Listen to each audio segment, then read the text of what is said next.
লিতাসকুনু ইলাইহা।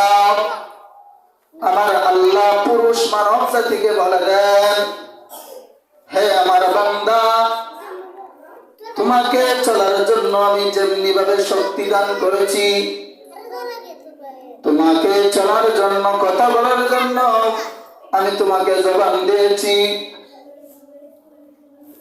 তোমাকে দেখার জন্য চক্ষু দান করেছি, শোনার জন্য কান দান করেছি, খাবার জন্য তোমাকে মুখমণ্ডল দিয়েছি এবং তোমার গলা দান করেছি। যেই গলার মাধ্যমে তুমি খাবারটারে ভক্ষণ করলাই মুখের মাধ্যমে নিয়া, খাবার শক্ত না নরম। বান্দা, তুমি মুখের মাধ্যমে নেওয়ার পর দাঁতগুলা যখন তোমার খাবারের মাঝে কামড় দেয়, দাঁতগুলাই বলে দিতে পারে খাবারগুলা শক্ত না নরম। জিহ্বা, আমি আল্লাহ তোমাকে মুখের ভিতরে দান করেছি, এমনিতেই দান করি নাই। জিহ্বাটা তোমাকে দিয়েছি স্বাদের জন্য।